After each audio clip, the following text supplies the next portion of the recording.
Just to give you an idea of what's to come on this call, I will give a very short presentation introducing the course. I believe I have 15 slides.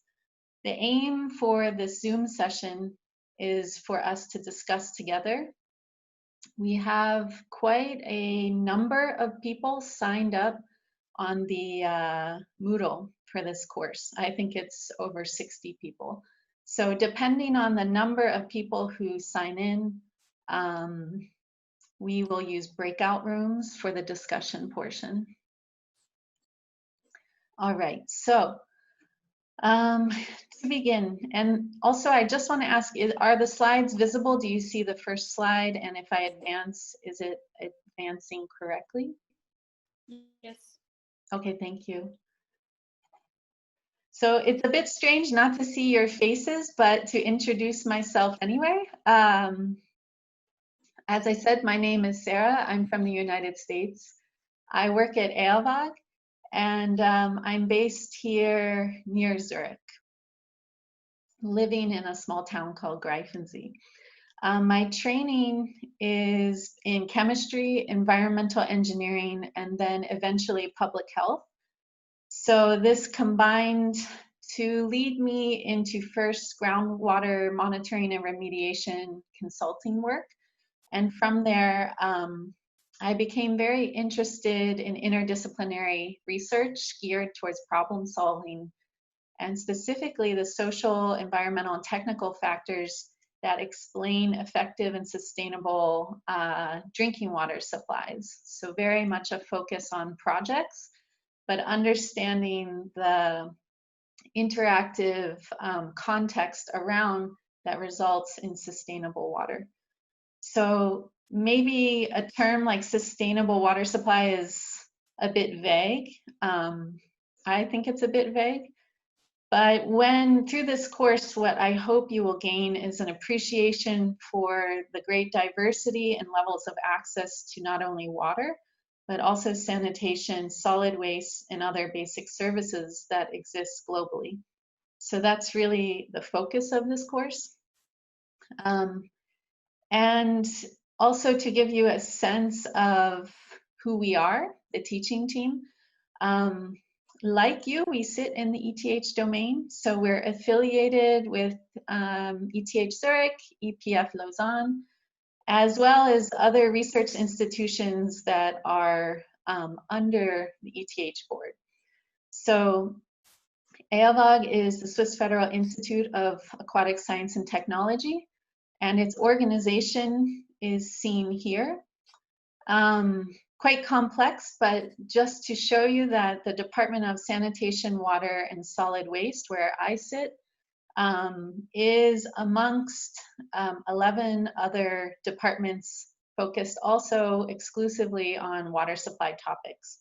So there's about 400 permanent staff at EOWAG, all of us diving deeply into one specific domain of the water sector or sanitation. And SANDEC in particular is a quite applied research department. So what I mean by applied is it's heavily collaborative with a field research component driving most of our projects. We do conduct exclusively lab-based or experimental work, but typically simply to lead into the applied portions. We're interested in on-the-ground problem solving. In terms of a thematic focus, actually we're quite widely geographically focused. In my work on drinking water supplies, we are currently working in Nepal on establishing rural water quality laboratories, in Uganda on a risk-based framework for small town water supplies, and some collaborations in other places as well.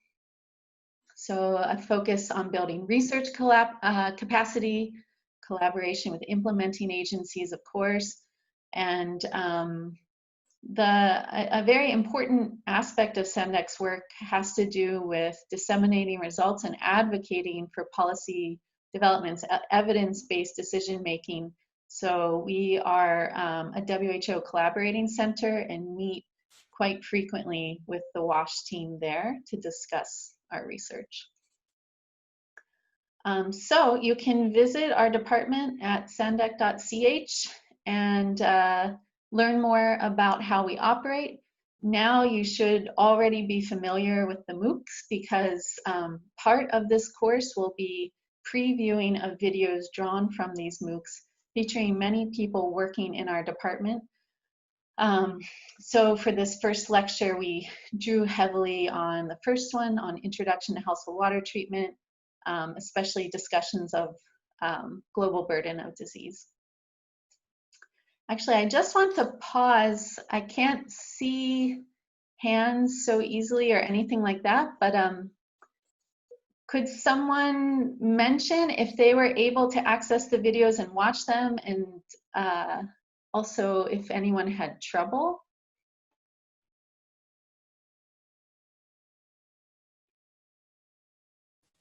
It was possible to watch them. We could access them. Okay. Did anyone have trouble or wasn't aware of the videos? It's really okay if you weren't, because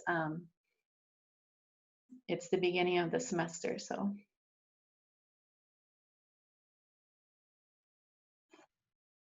Yeah, I watched different videos actually. The ones on the Moodle were maybe different. I watched parts of these videos, but not all of them. Oh, okay. I'm a little confused between them. So I will clarify, that's fine, and I will be sure to clarify how we hope to do this hybrid approach, where a week ahead of time we will be uploading a series of videos, and then during the Zoom lecture, dedicate FaceTime together to discuss. And we are really attempting to time it so that the total amount of time spent would be similar to if we were sitting in a lecture together. So first session, roughly 45 minutes or so videos. Second session, 45 minutes discussion. But thank you for sharing that. So another important focus of the SANDEC department, just to mention, are the compendia. We have a compendium of sanitation systems, emergency sanitation, and soon a compendium of drinking water systems. So compendium refers to a rather comprehensive but brief overview of the different components of each topic, with a very thorough list of references, so that in one particular topic, say chlorination for water supplies, you can read the fact sheet and then follow the references to learn more. You can find those on our website. The lectures that you will meet virtually are shown here. So now you have a name to a face. So next week you will meet Regula talking about water treatment and storage technologies. And these folks are shown in the order that they'll be lecturing. The schedule is on the Moodle, just sharing it here. And just caveat to say there's been some discussion about the timing of this course. It seems that it could be very difficult for certain tracks in the engineering school to make this Thursday lecture. So I'm trying to figure out how to navigate this. I think we cannot please everyone, unfortunately. It's just very difficult with the Zoom setup. So what I propose is I will send a survey. Sorry, let me turn that off. And we will see what the situation is and go from there. Perhaps changing to a Wednesday Zoom call instead, with Thursday office hours, so that people who can make the Wednesday call, great. If they can't, they can meet with me on Thursday for a separate discussion if they want. So I'll follow up by email with a more systematic series of questions on that so we can decide. So the course learning objectives are here. I won't read them all this morning, but you can find them in the syllabus. And it's what you would expect. We would like you to come away with a good understanding of appropriate water sanitation solid waste technologies and their effects, and a deeper understanding of the global challenges around delivery of these services. And what's important to note is then we would like you to apply this knowledge by the end of the course by selecting appropriate technical options for water sanitation, and it should say solid waste as well. So I'll talk more about the end of semester case study. It will be a team exercise, and preparation for that will take place incrementally through the semester. So we were told we have to be quite detailed about how our courses work, as it is a new arrangement. So I hope this provides a good background. This slide was also uploaded to the Moodle early on. Session 1, as I said before the call, please watch the videos on the Moodle for the week that we are in that fall under the label called required, I think it's called required viewing. And so it's going to be about 45-50 minutes of videos typically, and then we will in addition provide optional viewing and optional reading if you'd like to learn more. All that will be in the Moodle 1 week in advance of the Zoom call, and so we call session 2 the actual Zoom call together, where we discuss and reflect on these questions. So the questions that I'm referring to are in a PowerPoint that are also uploaded to the Moodle. So you can take a look ahead of time and give it some thought if you'd like, or we just provide those questions during the Zoom call. And if you've watched the videos, they should be familiar. Check the Moodle often, please. And just a note, if you've downloaded the intro package, so it includes the schedule, the frequently asked questions document, I recommend if a few days have passed, if you downloaded it, say 4 or 5 days ago, please delete those and re-download the same folder because a few updates have happened, very small, minor things, but you know, I added the password for the Zoom call and a few errors that people caught. You can have language support in the videos, so subtitles are easily turned on, English, French, as well as other languages. And if that's not enough, or if you're the type of learner who prefers to read content, we can also provide the specific transcripts of all the required videos. So we didn't upload those, they're quite large, but let me know and I'm happy to provide those.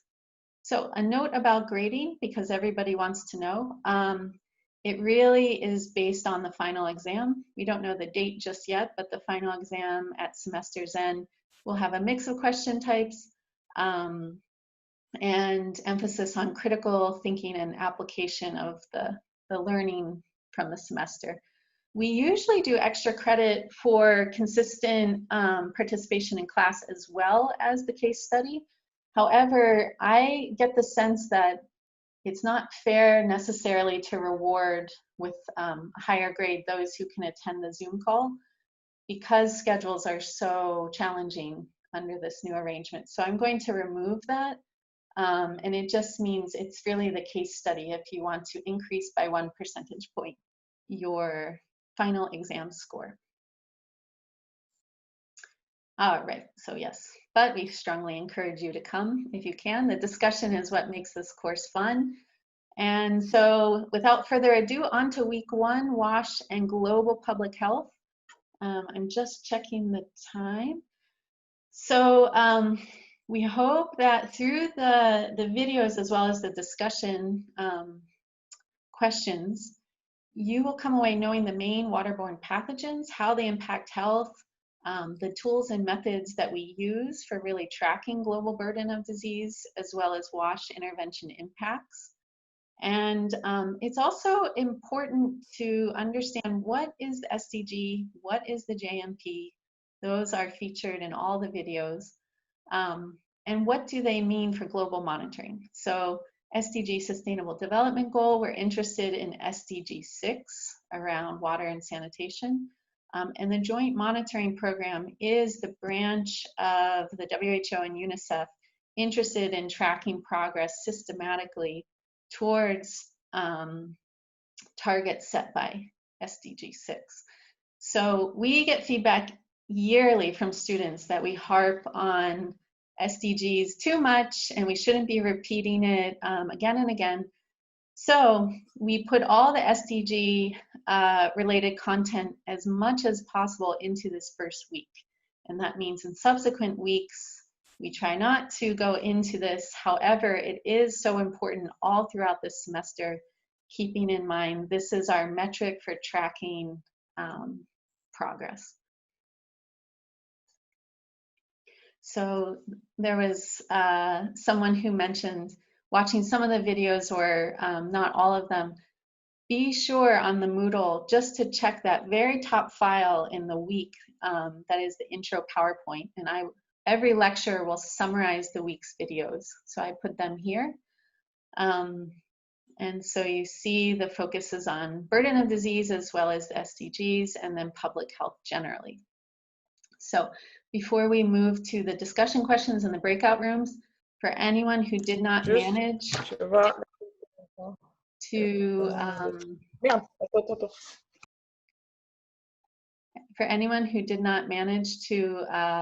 watch all of these, in the breakout room, please help your colleagues get caught up. You can spend the time explaining some of the content. This is supposed to be a learning exchange. And what I'll do is I will rotate through breakout rooms. And so what will we do in the breakout rooms? Here are the questions for Zoom discussion. There's many questions, too much to cover in depth, of course, in the next 30 minutes or so. So I suggest in your breakout room, you can choose the ones that resonate with you.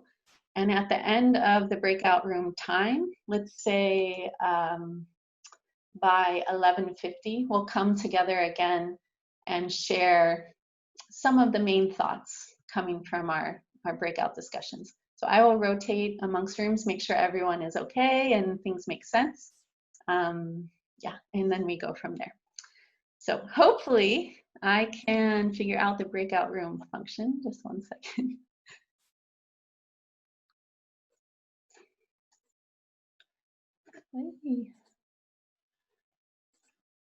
Stop share and let's see how many people we have total. Quite a few. So I will put, let's say, 5 people per breakout room. Before I do that, any questions for the full group? Oh, hi, Laura. She's here. I just want to introduce Laura. She is our remote, I'm sorry, your title I will mess up. I was going to say e-learning support at Sandec, but please tell us, maybe you can introduce yourself briefly. Hi, everyone. I'm an assistant in the digital learning team at Sandec, yeah, and I give support to the Sandec people, yeah, to the Sandec workers who have different training initiatives, and I give support in the online training. Super. Yeah, we depend on Laura and also her colleague Fabienne quite a lot to bring all this content together. And so you can send feedback on the course to me regarding the online experience, but behind the scenes, Laura and Fabienne will be helping out to make it as engaging as possible. So before we do breakout rooms, I want to ask, is anything not clear or is there any concerns? Please let me know.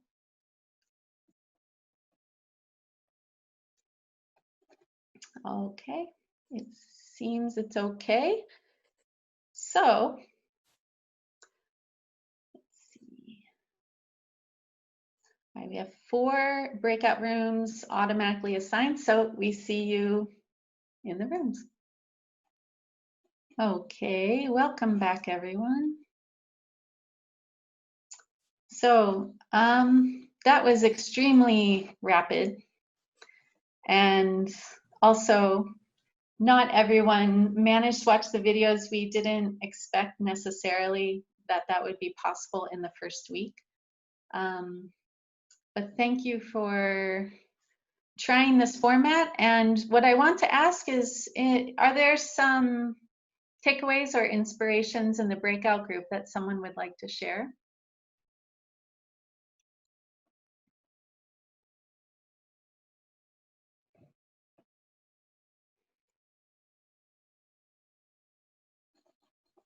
Hello. Mhm. So I just have a question about, you know, the disability weight used to calculate, what was it? It was the YYL, I guess. Mhm. And we were not sure how we could find those numbers because I don't understand how we can translate disability into numbers. So how can you do that actually? What are Mhm. the standards? Mhm.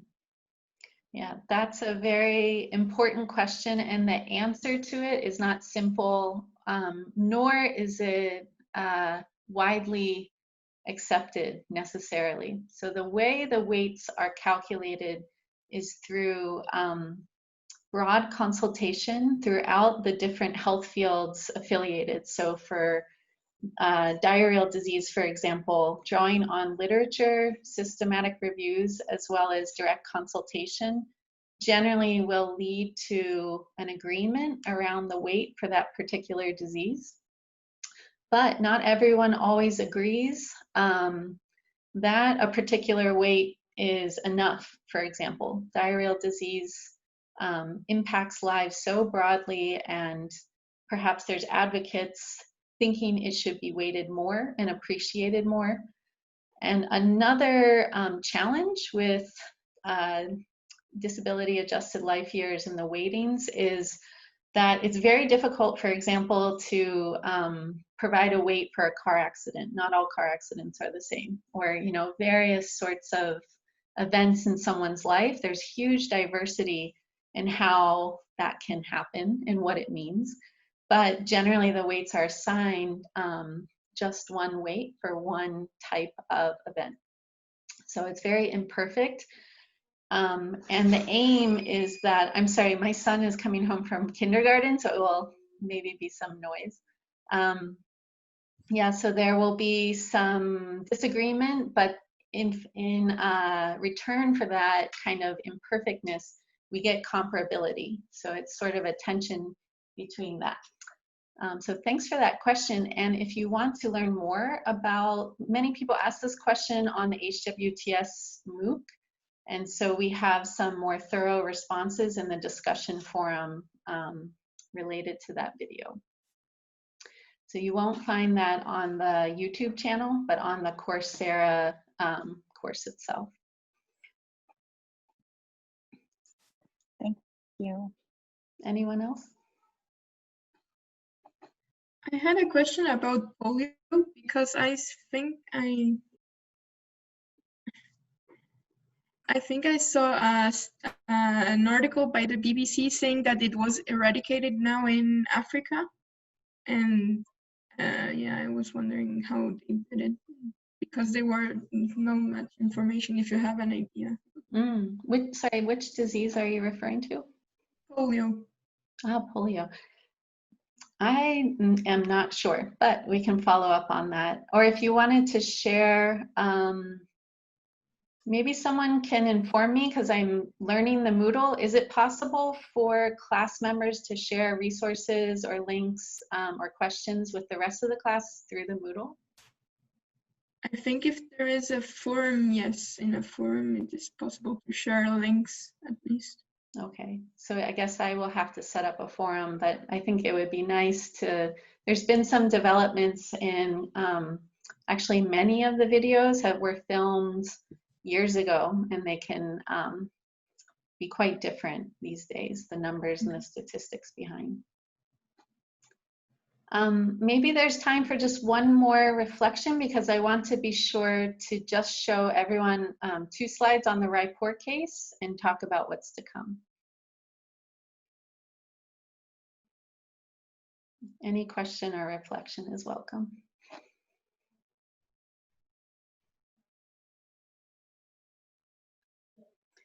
And if not, I will just go straight to the slide. Okay, so Laura told me I was sharing the presentation view, which is not ideal. So actually, I will just leave it as is, if that's okay. So the RIPOR case, it's the one big group exercise for our course. And the introduction here, just to let you know what it is, we attempt to critically assess a solution for a real world case study drawing on both lecture content as well as detailed information that was just uploaded to the Moodle. So at the top of the course page, you'll see a folder under News Forum called RIPOR Case. So what we ask you to do specifically is to read that case description and begin thinking about, well, it's hard to begin thinking about it without having attended certain lectures, but become familiar with the case. And eventually, as you're introduced to, for example, fecal sludge management, begin thinking about a fecal sludge management solution for the project area. What we will do is present those solutions on December 3rd and 10th. You will be part of a team of, say, 4 or 5 students, and the presentation will be about 10 minutes on both days. You will present to a few members of the teaching team, and it's sort of a pass-fail arrangement. Basically, we don't think there's one right answer, but we are looking for effort and creativity as well as feasibility. So in addition to fecal sludge, we're interested in solid waste solutions, a clean water kiosk, and even the integration amongst those systems, which is where it can become very interesting. So next week, no Zoom session and also no new content. Our department has a department retreat. We thought it wouldn't be fair to assign work but be unavailable for questions or for Zoom calls. So the next call is actually October 1st, when we will begin in-depth water treatment safe storage lecture. This lecture takes a different format. It's uploaded in PowerPoint form, sorry, in video and YouTube form, but it is a self-recorded presentation of a PowerPoint.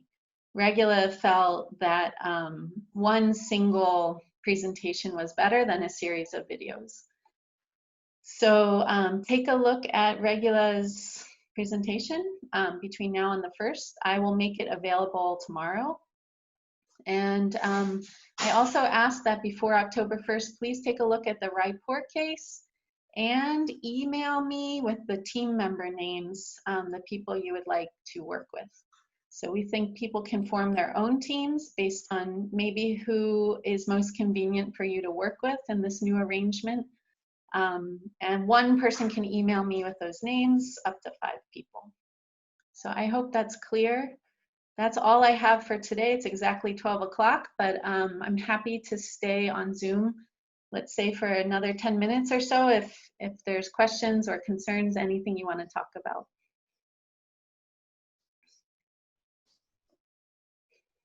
I just have a question about the class presentation. So we're going to do it on Zoom, right? We're not going to meet in a class and, okay, yeah. Thank you. It's all on Zoom, and the assumption is that you can also organize yourselves in a safe way. So can you, it's a 10-minute presentation. You can use PowerPoint or you can use other formats, and hopefully those materials can be developed together remotely by email.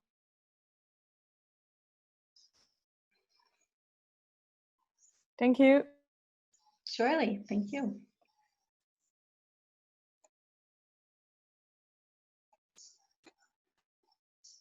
Also add a question. I don't know if you said it before, but will the class always be from 11 to 12 and the 12 to 30 is free, or for now? Yeah, APFL asked us to ensure we had about 1 hour of FaceTime per week if we're taking this kind of hybrid approach of pre-recorded content. So I think keeping the same time made sense, 11:15, and then I stay on for at least an hour. But to be honest, I'm available more. I just didn't want to ask students to give more time. You have a lot of Zoom in your lives right now, so you can count on 11:15 to 12:15. But that is a big question that I have.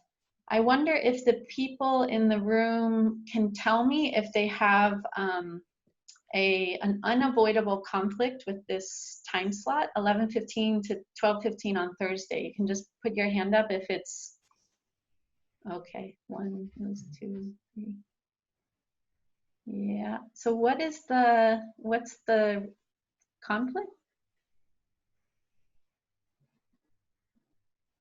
I have an exercise session at the same moment, but I cannot go to the exercise session. It's not really a problem. It's just like, yeah, maybe it could be annoying sometimes. Okay.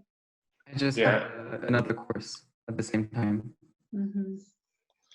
Yeah, I also have an exercise session. Today it works out because it's also for me on Zoom, but next week I have to be there in person, so it would be difficult. Yeah. For me, I kind of have a class conflict, but it's also a recorded class, so it's not really a conflict. It's okay. Okay. And I've heard from others, I believe it's the energy systems track or masters. I'm not sure how it's arranged, all the different tracks, but one group of students has a set of core courses that they absolutely can't be missing at this exact time. So what I propose for this situation, I suppose, is for the time being, we keep this time slot, but I will send a quick survey, and what we will do is probably have one live Zoom recorded face-to-face session, and then those who can't make it can download it from the Moodle if they're interested. It's not so ideal, but I can't think of another way.